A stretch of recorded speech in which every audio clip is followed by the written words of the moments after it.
U.S. equity markets are surging Wednesday afternoon on the heels of President Trump announcing a 90-day pause in the majority of his reciprocal tariffs. I'm Maggie McGrath, senior editor at Forbes, and joining us to discuss these very new developments is David Bahnsen. He's the founder, managing partner, and chief investment officer of the Bahnsen Group. David, thanks so much for joining us on a breaking news Wednesday afternoon. Well, thank you so much for having me. Good to be with you. So let's talk about what we're seeing first in the equity markets right now. S&P, Dow, NASDAQ, all up north of 6% following the president's announcement. What do you make of the equity market reaction right now? Well, it's funny. We got a little sneak preview of it Monday for a brief minute when there was a false report that they were doing a 90-day pause, and markets that had been down thousands of points immediately spiked higher. And then markets, of course, continued in retreat when they found out it wasn't the case. The announcement today, after several days of assurances from the president's advisor, Pete Navarro, that no such announcement was coming, essentially does what a lot of people wanted him to do to begin with. It isolates China from the rest of the country. So it maintains the positioning and the more aggressive posture with China, but stops some of the what I consider to be insanity of what they were in the midst of doing. It's impossible to time the market and to know exactly where it's going, but does that dichotomy between what Navarro is saying and what President Trump is now posting on social media, does that give you concern for future volatility and swings, or what's your projection for what the market may do the rest of this week? No, that's a fair question because it speaks to not just that specific example of what the president is now announcing and what Navarro's been saying, but it speaks to the whole climate that we're in, where Treasury Secretary Bessent says one thing on a Sunday morning news show at 7:30, and Commerce Secretary Howard Lutnick says something different on a different news show at 8 o'clock. There is a certain chaotic dimension to this that lends itself to uncertainty, that lends itself to the possibility of reversals and whatnot. Part of it is that President Trump likes that style. I do not think he has liked the last 4 or 5 days, and I think that's where this announcement is coming from. But investors that are trying to trade around this should be extremely careful unless they think they're inside the president's mind. I'd be very careful thinking you know what President Trump's going to do next, when I can assure you that he doesn't know what he's going to do next. He doesn't know what he's going to do next. So is the chaos the point? It is a point. It's a means to an end. It isn't the end. I mean, I'm sometimes critical of the president. I'm sometimes very complimentary. I do my best to call balls and strikes. But no, I don't believe that he does chaos for the sake of chaos. I happen to disagree with him that chaos is a great means to an end, but I still think he's end focused. It's just that the ends he's focused on are not always ones I agree with. I don't believe that the United States has a problem with foreign countries ripping us off just because they sell us more things. And that's partially what you're seeing right now in this market recovery and why you saw the market sell off of the last 4 or 5 days, is that last Wednesday afternoon in the Rose Garden, he announced that Switzerland was ripping us off, that Vietnam was ripping us off, where they have very low tariffs, in Switzerland's case, no tariffs.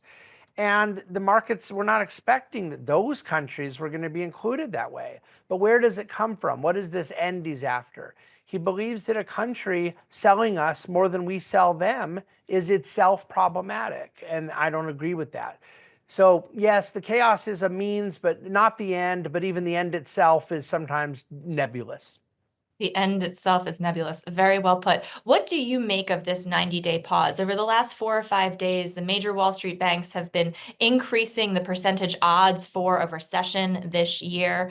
The recession word has been used a lot. Does this pause come in time to maybe stave off a recession, in your view?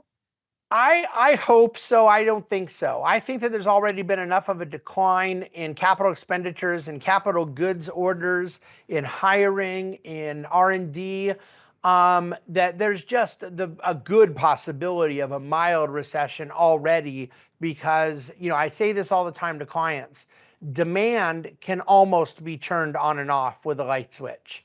Supply cannot. And I believe that we've likely impeded production enough through this period that we're going to see a bit of a downturn. However, if we end up spending 90 days not going into that, high tax, high tariff, high regulation insanity we were about to do, and Congress gets a tax and budget reconciliation bill done, and we end up coming out of this with some positive announcements about, trade deals, lower trade barriers, lower trade impediments with the European Union, with Canada, with Vietnam, with India, et cetera, you could end up having a better outcome on the other side. And the recession could end up being much shorter and more shallow than I have been fearing. Shorter and shallow, but nonetheless still there. I want to ask you about specifically something President Trump said about China. Amidst this announcement of a 90-day pause, he said, quote, "Based on the lack of respect that China has shown to the world's markets, I am hereby raising the tariff charged to China by the United States of America to 125% effective immediately." David, what do you make of that part of his announcement? Well, it's clearly a flex, negotiating tactic. China's been flexing back. I believe the president got bad advice, primarily from advisor Pete Navarro, perhaps from Secretary Lutnick, but I don't believe it was ever true that China was just going to lay down and take this. They do have more to lose than we do. It's just that the cost to them losing isn't as severe. The American people don't tolerate economic pain. They certainly don't tolerate inflation. And the political structure of China as a communist country enables them, I think, to dig in a little bit deeper. So I agree that they have economic vulnerabilities that are going to be exacerbated by a trade war, but I also agree that they're willing to take on economic vulnerabilities. So I look, ironically, this language of lack of respect China showed for world's markets. Obviously, many people think that what we did last week in the Rose Garden was not super respectful of global financial markets. At the end of the day, I think President Trump's trying to get a better deal with China, and we're going to have to see how this plays out. But this is not something I can make a prediction on, and it's not something people in the Treasury Department, in the Commerce Department, in the National Economic Council can make a prediction on.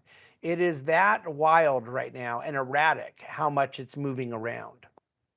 When you talk about supply and demand can stop, if the 90-day pause affects the majority of countries, but we still have these very high tariffs on China, do you have any prediction on what that will do to the American consumer or consumer sentiment?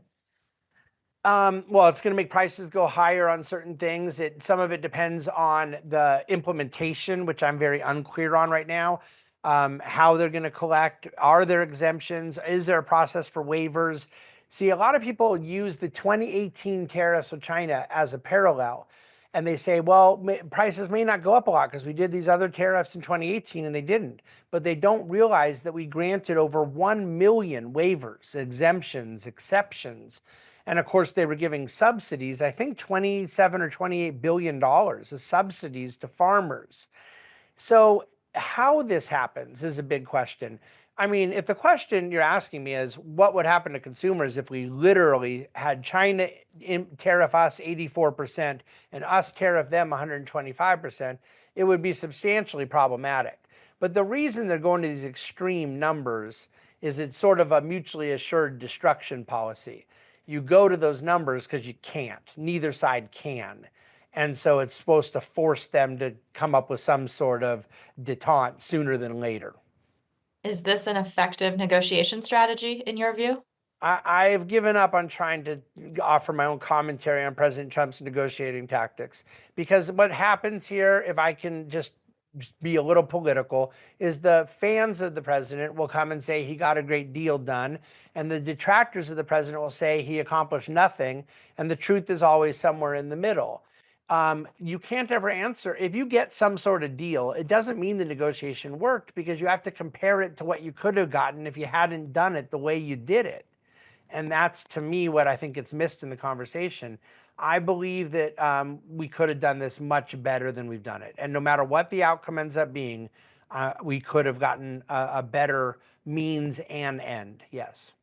Better means and end. Now, over the past few days, you've been collecting stories from small business owners and entrepreneurs about how the tariffs are already affecting their businesses and how they're planning for them. Now, obviously, this 90-day pause kind of shifts the landscape a little bit, but I'd love to hear from you what has stood out to you amid these stories. Well, there's a lot of different moving parts to it, and they're different stories in a lot of ways, and then they overlap. You know, the way in which certain aspects of stocks have behaved, the fact that the very high valuation stocks that were already a bit overpriced got hammered the most, and that a lot of investors out there who didn't believe stocks can go down, they've never been investing in a real downward period, and they thought Nvidia just would eventually be a $50 trillion company or something. I think a lot of people learned a lesson from this experience, and it's not like it's over yet. We don't exactly know where everything's going to go. But as far as on the global stage, I do have a concern as to the lumping together the way we're dealing with allies and with adversaries. And that's why this news today is very welcome. If there's room to improve certain deals or limit non-trade barriers, non-tariff trade barriers with some of these countries, I'm all for it. Okay, but that should not be as part of the same process in dealing with China, and that's really what I think has been a big takeaway here. Is you want to deal with allies differently than you deal with adversaries. Some of the people who wrote into your request for stories from small business owners talked about passing the costs on to their consumers. Others talked about the cost of goods potentially doubling. After reading some of these and after looking at the market reaction today, what's your advice to those who have a company, who have a small business, who are looking at their supply chains and this whiplash of news? What should they be doing over the next days and weeks? Well, business owners, this is the beauty of myself, what's called a Hayekian economist, a follower of Friedrich Hayek. I believe that knowledge is very broadly dispersed, and so the actions that come from knowledge are going to be dispersed. I don't want it centralized with President Trump, with President Biden, with the White House, with Congress, with some bureaucrats. I don't want it concentrated or centralized with me. The beauty of this approach to a free and open market is that business owners, what they should do, they're going to have the most time and place circumstance familiarity to make those decisions. They know their suppliers, they know their vendors, they know their customers, so they can make decisions on what to do with payroll, with cash flow, with capital expenditures. When you go to a central planning approach that's one size fits all, you get a misallocation of resources. You get decision making that is suboptimal because there isn't enough knowledge in Washington, D.C. about what's going on in Sheboygan, Wisconsin, or Tucson, Arizona. So I want local businesses to be able to make those decisions, and they have to do it the way all of us do, by measuring opportunity with risk. We want to be defensive. We want to be prudent, but at the same time look to be proactive and opportunistic. That's sort of the mindset of an entrepreneur. You can't be proactive and opportunistic when everything is about playing defense, when everything is about whether or not you're even going to get goods imported that you desperately need to stay in business, when you're worrying about making payroll, when you're worried about your bank cutting off your credit lines. So the more they can play offense, the more we can grow the economy, grow profits, grow jobs, and ultimately grow wages. That's why I believe my approach to this is pro-worker. And the idea that we're trying to help workers with this heavy command control economy is ironic. I think it's hurting workers. Recognizing that there's also no one size fits all advice for investors, I would love your words of maybe comfort for those who are reeling after looking at their 401ks this week. Is there anything that you would say at this moment in time to America's investor class? Unless you are getting ready to pull out all of your money to buy a boat next week, what your retirement account is doing in a few week period, while emotionally difficult and turbulent and understandably unnerving, it isn't actually materially relevant. Most people have retirement accounts for a long period of time in the future where they will begin accessing it for a long period of time. So what it's doing in a short period of time, no matter how violent, it actually isn't something that materially, even though emotionally it matters, it materially should not. Panicking, going to cash, disrupting what was hopefully an already good financial and investment plan. Those good and appropriate investment plans should be held, and your behavior is what can hurt the plan by panicking at the wrong time or getting overly euphoric at the wrong time.